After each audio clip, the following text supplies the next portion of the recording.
Hey, how you doing? This is John, and welcome to John's Long Box. Today we're looking at Marvel Comics: The New Warriors. $1 Marvel Comics, 1990. Look at this. They're all exploding out. This is just such a cliche cover at the time, but you know what? It works. It's exciting. You know, the heroes are coming at you. All right, I'm not going to name them all. Their names are already there. Let's go right into the comic. Here we got the Wrath of the Black Manta ad. You know, I grew up in the 80s and the 90s. I had Atari, I had Nintendo, the first Nintendo, but I wouldn't consider myself a gamer. Like the way I played games, the way I always played video games, I think the way people play video games now, they would call me a filthy casual. And you know what? I couldn't argue with them. They're right. I liked video games, but I wasn't a gamer, a video gamer.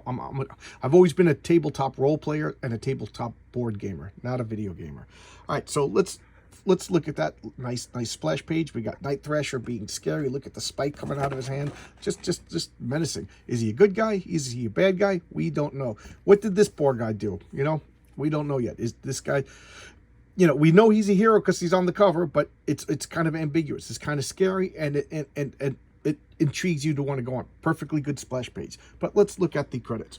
We got Fabian Nicieza, and I'm sure I'm pronouncing his name wrong. I don't know if he's still working in comic books anymore. Could anybody direct me? You know, I kind of noped out of Marvel and DC in 2015. So for all I know, he's the best-selling Marvel writer right now. I don't know. But is he still writing? Because I have affection for his stuff. You know, he was a good, competent, solid, exciting writer. Mark Bagley does not get the accolades he deserves. He is, he's still alive as far as I know, a tremendous Marvel, well, not just Marvel, he's a tremendous superhero comic book artist. And again, if anybody knows if he's drawing anything, just drop it in the comments. I'm really curious to see how his art is right now. And Al Williamson, oh man, you know, just a tremendous talent, a legend. I've seen his name my entire comic book collecting life, and I gotta say, it wasn't until I started doing this channel before I started connecting the dots and really looking at everything with a little bit more of an analytical eye, and I started to realize what a tremendous talent Al Williamson was, especially now that I've been getting the back issues of Eerie and Creepy from Warren magazines. Oh man, what can I say? And I'm sad to say that Michael Heiser and Michael Rockowitz, I don't really know them too well. I always feel bad when I say that. I feel like it's disrespectful, but I'm sorry. Danny Fingeroth was again, was like they're passed on. It is a good. Oh, I don't know if he's still editing comics. Did anybody know what he's doing? But he was a great, you know, editor. He did what an editor was supposed to do. Reined in the creative people, pointed them in a direction.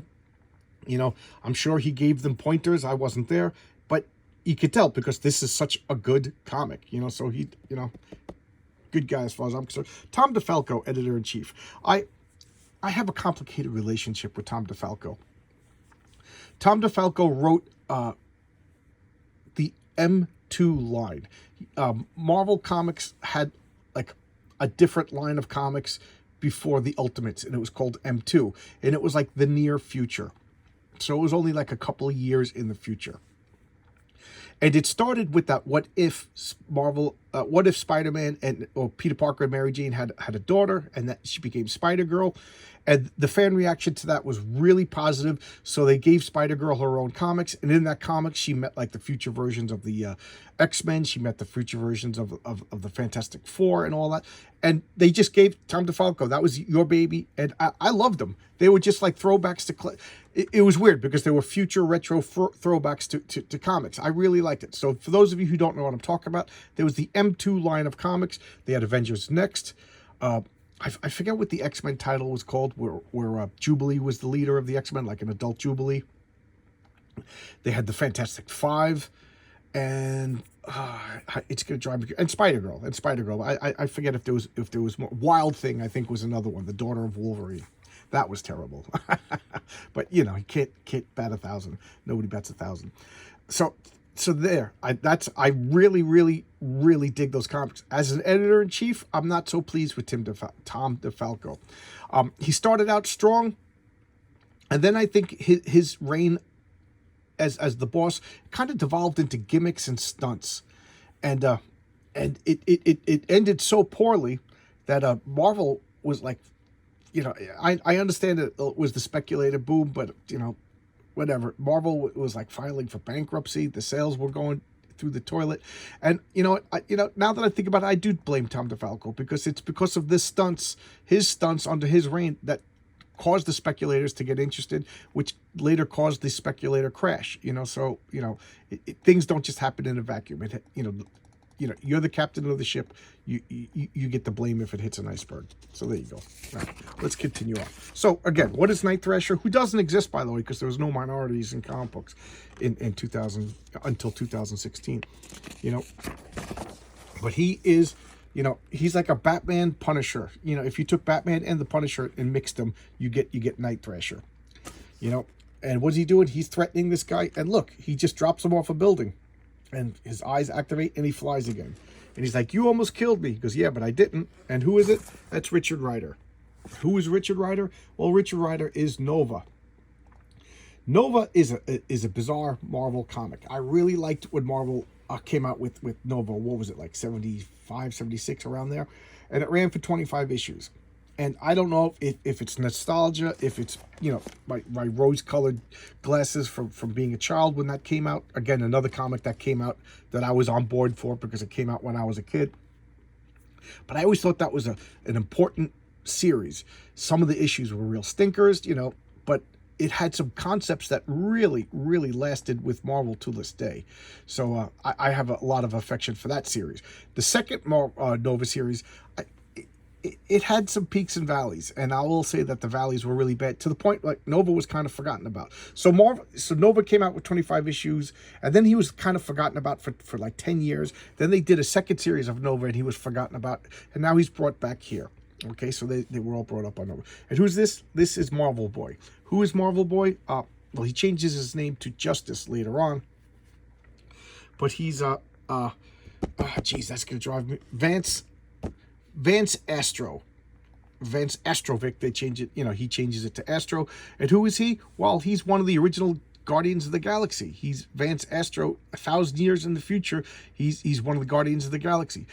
But this is him in modern day. So in Marvel continuity, Vance Astro grows up, becomes an astronaut, and gets flown into space and put into suspended animation, and joins the Guardians of the Galaxy. So this is the adventures of him in the present when he was a normal superhero.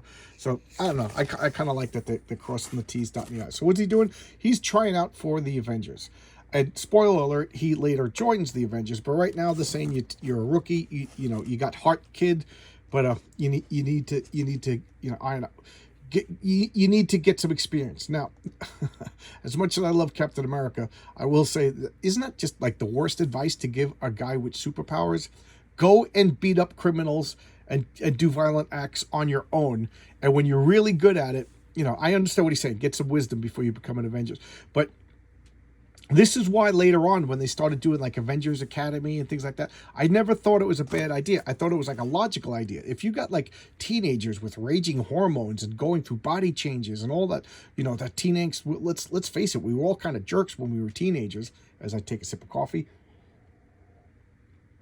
Now amplify that with superpowers. It's almost like I feel like it would be like Fantastic Four, the Avengers, the Defenders, the X-Men. They would be remiss in their duties if they didn't train superpowered youngsters how to use their powers. Now, there's a difference between recruiting superpowered youngsters into the war on crime, child soldiers, basically, versus training them to use their abilities. So I kind of get where the X-Men are coming from. We're going to take the youth and train them, but we're going to put them in disguises and send them out on dangerous missions. That's morally dubious, but you know what? It's a comic book thing, so we kind of hand wave it. So I think Captain America, who, he should have been like, you know what? You're young, you're inexperienced. I got an idea. Let's get S.H.I.E.L.D. and we'll give you some training, and then, whatever. So I do like the fact that later on they came up with all of those Avengers comics of like, Avengers Academy and stuff like that. It makes sense. All right, so he's a little ticked off. He got rejected, and now he's meeting Night Thrasher and Nova. This always bothered me, that Nova changes his costume and calls himself Kid Nova. To me, I don't. They give the reason in the comics, and it makes no sense to me. I don't know. I don't know. Maybe Richard River is suffering from some sort of concussion, which caused him to lose his powers and make silly decisions. And look at this. This looks awesome. Uncanny action. So now, what's going on? There's, you know, there's a rally for cancer because they found like pollutants in the ground. I couldn't speak for a second. I don't know. I had a Mitch O'Connell moment. And who's that? That's Namorita Prentice. That's Prince Namor's niece. Now, I always found it bizarre that Namor's a mutant, and then what? He's got a sister and now a niece, all with like the same exact looks and powers and everything like that, which just makes me I can't help but put logical consequences. Why don't the Atlanteans like breed that, you know, and get an army of these? Because the three Namors are like vastly powerful. So I don't know. Again, I'm asking you, the viewer audience, was there ever a story I've done about that? Like, why did three beings? I understand for sales. Let's be realistic. That's the meta reason. But inside stories, did they ever explore why there was like, you know, so many? Namor was his cousin, right? So is there a reason why there's this mutation that goes through the Namor families? And I don't know. I think that would be something that should be explored, a good plot seed. So she's, you know, notably an environmental activist. Makes sense because she's from the ocean. And I think, like they say, like pollution is one of the things that's causing problems in Atlantis. So it makes sense within her character. I like this city. It's funny. I was talking about this the other day with RJ from the Fourth Age, that whenever they put Manhattan in comics, they always show this like midsection of Manhattan, like mid Manhattan, where the towering glass skyscrapers are. If you look at Manhattan, there's the south portion close to the Statue of Liberty, and then there's some skyscrapers and those glass buildings, and then there's just a whole bunch of low-rise buildings, and then in the midtown there's big skyscrapers, and then it goes up, you know, to the north part, and it's smaller building. They always show the skyscraper portions of Manhattan. I know that's like the iconic, cool-looking, superheroic part of Manhattan, but that's why I like Frank Miller on Daredevil. He always showed to me, which was like 90% of New York City, you know, Bronx, Queens, you know, Bronx, Queens, Brooklyn. That, you know, we always forget that New York is made up of 5 boroughs, Manhattan being one of the 5 boroughs, and then Manhattan is where the majority of the skyscrapers. Although I got to admit, in the past 15 years, me being a constructor, I worked on glass skyscrapers in the outer boroughs, as they call it. You know, New York City is Manhattan centric. Manhattan is I don't want to say ground zero, but Manhattan is the center, and Staten Island, Bronx, Brooklyn, Queens are the outer boroughs, because, you know, Manhattan is the snooty place to be. But anyway, although Brooklyn became the snooty place to be for a while, and now, believe it or not, I think Queens is going through an upscale, and I'm predicting that the Bronx are going to be the next cool place. You know, it's only a matter of time. New York City has limited space, and Bronx has a lot of slummy areas, no other way to describe that are just ripe for gentrification. So, focus. All right, so turns out Night Thrasher's a billionaire. I forget the backstory. Was his father founded some electrical company, electronics, and now he inherited or he started it, but he's just a kid. So and he's, you know, got problems with crime, so he makes what I consider to be a very practical, non-superhero-y costume, but it works for this character. And then here is you know, Batman has his agents. These are Night Thrasher's agents, and they're all working together. They're setting up a team. So what are they doing? They got their version of a Cerebro. They're looking for superpowered people to join their new team, and they get Firestar, which was very exciting to me as a kid, because Firestar came from the Spider-Man and his Amazing Friends, a comic book, a cartoon that is a lot worse on rewatch than I remember. I got these. I remember these. This was the last edition of Dungeons & Dragons that I bought and played. Advanced Dungeons and Dragons Second Edition. So I see now it's around 1990. So this, I bought all of these.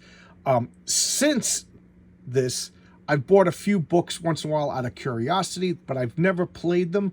I kind of like took what I liked out of further editions.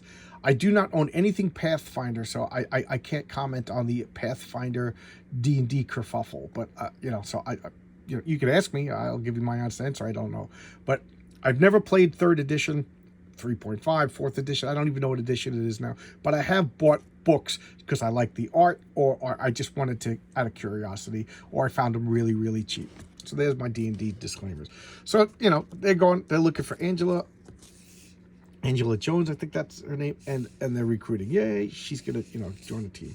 And who's this? This is is that Speed? No, that's not Speedball yet. So they're getting the team together, and then we got this Diggeroony machine going on. Just look at this. Look at the tech. It's just great superhero. There's a little weirdness on the perspective over here, but that's fine. Just great superhero. And here we have. So this Diggeroony thing is what do they do? They unleash Terrax. Terrax was trapped under the earth, and now he's free. Look at that. And I remember this was like stakes for me as a kid, because Terrax is a major villain. For those of you who don't know, he was a herald of Galactus. He rebelled against Galactus. Galactus took his powers away, and then he like all the heralds of Galactus, they get their powers back, and he terrorized the Fantastic Four. So this is a Fantastic Four level villain coming out for the New Warriors. Just look at the way the superheroes look. They're sexy but practical. Just cool. And they're grumbling and griping because that was the trope of the time. Superheroes never get along nowadays. If two female superheroes get next to each other, they're best friends. Always been best friends, whatever. But back then, superheroes quarreled. It was more, dare I say, realistic. I work in construction. We're all buddies. We'd all help each other. If anything happened, we'd throw down our tools and get it. But during the day-to-day operations, we get annoyed at each other. We argue with each other. You're doing that wrong, you jerk. That's just the way normal human beings interact, and it's fun. We got the Polish guys making fun of the Serbian guy, the Italian guys making fun of the Irish guy, the Jewish guy's getting busted on, and then he's giving it back to the German. It's just fun. That's just the way it is, But, what do I know? I'm just a normal guy. So here they are. Namorita is going after Terrax. Just look at that splash page. It's just comic books. This is like vaguely dragon look. It's just cool. And she's powerful, getting swatted. What's going on? He pulls out the axe and makes his proclamation. I just dig that. I dig that. And here we have the rest of the New Warriors is showing up. And Bobby Baldwin. He's not going to stay out of it. Bobby Baldwin is Speedball, for those of you who don't know. I mean, right there. And Speedball was one of the last Steve Ditko creations. And I don't think he ever took on as I have to admit, I didn't particularly like him. And then he got blamed for the whole the Civil War. He lost control of his powers, and there was like an explosion that killed kids in a school, and that caused like a domino effect that caused the Civil War. So, and he went by the name Penance for a while. They try to make him edgy and cool. I don't know. I don't particularly like Speedball, but I hated Penance. He has a cool power though. That they every once in a while they come up with neat little gimmicks for use of his power. So he has like this kinetic field. So he recoils. If he bounces into a wall, he gets pushed back like a pinball, and he just bounces around. And these little kinetic, like the more he bounces around, the more kinetic energy that bumps into him, the more he bounces around. And they forget that there's a Cat Niles with the same exact power. So he's actually pretty powerful, but the thing is, he's kind of a dumb kid, So, and he's growing and exploring. I always like that. It's the Peter Parker trope, and it works. That's why Marvel repeats it. Marvel repeats it with Peter Parker, with Richard Rider and Nova. It's repeating it with Speedball. Excuse me. The clumsy, awkward kid exploring their powers is such a cool trope. Again, I'm asking the viewers if there's any modern Marvel characters doing the same thing. DC did it with Firestorm. My voice is going. And here we got Kid Nova, which just irks me. It tasks me. It tasks me. And I love that. Night Thrasher immediately, not just because he's the rich guy that's funding the group, he is the leader trope. I said that he was a Punisher and Batman mix, just like that. Nobody's gonna disagree with me that Batman's not a control freak. Batman is a control freak. That's like one of his superpowers. And as that, Batman's always trying to jump into a leadership position. I like that. He's doing the same thing. Charismatic leadership.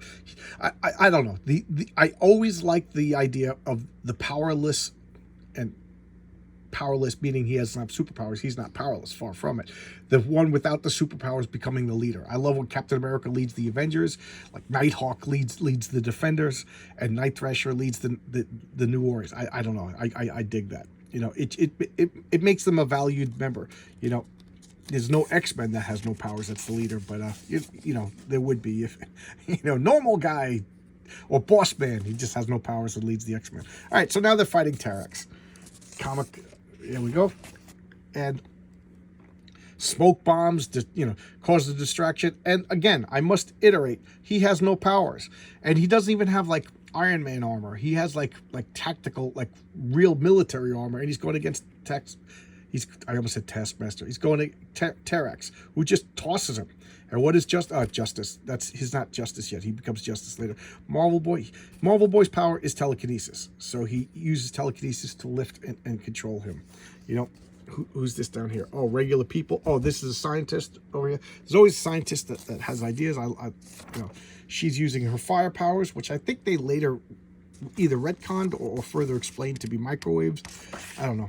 Microwaves is kind of scary. Fire is scary too. Geez, if you were standing next to a person who burst into flame and shot fire, you'd be like running for the exit. And she's a powerhouse. She's the resident powerhouse of the team. Nova's strong too, but I'm pretty sure she's more powerful. And then just look at that, just dogpiling on him, And what is he doing? Again, I talked about how there's cleverness with the use of his kinetic thing. So I keep wanting to say Justice. Marvel Boy is enveloping him in telekinesis, and he's constricting him. So he's creating these kinetic bubbles, and so the pressure. So he's like the perfect example of like equal and opposite reactions. So as he's pushing on him, his powers are building up. So this is just like a super pressure bubble. And what does he do? He opens it up and fires Terrax. I love that teamwork. And it just shows you how cool Marvel Boy is. He's smart. He's using, and he's just all beat up. And they're just overpowering him. Look at Terrax screaming and yelling. Keep in mind, Terrax. I'm going to say that he's at a nadir in power because of imprisonment, and they just beat the crap out of him. And here comes the Avengers. We got Quasar. Again, another one. I forgot about that. He's another one that was young and inexperienced, and we learned his powers as he did. I love that. Captain America, looking heroic. Look at She-Hulk, just tall, statuesque, and beautiful. And he's basically saying, you enjoy the event. And like, no, we kind of like this. We're gelling. We Caduce to him. They took out one of the more powerful Marvel villains with teamwork. So why not? They're the New Warriors. Just a cool concept. And, they might as well be called the Young Avengers or Avengers Junior, but the New Warriors. They got a new distinct name, their own identity. And as far as, Marvel's, he's new. The rest of these guys weren't being utilized by Marvel. Perfect. I thought it was just a great little niche. Every like decade or so or generation or whatever should have like a Marvel should have their own team. I just think it. It's just cool. It pulls in new readers, and like I said, so many people my age are like, yeah, this was the jam. This was my comic. This was my team. The Avengers were for like older people. Fantastic Four was for grandpa. So there you go. I thought this was neat. This brought back a lot of memories. I don't know. I dig it. So there you go. And what do you got to say? I asked a couple of questions in the comments. I'm really curious what everybody has to say. I'll see you tomorrow with Sunday Comics. I'm going to do the Walt Simonson, Terry Austin, beautiful Teen Titans, X-Men team-up comic. All right, I'll see you tomorrow. Bye-bye.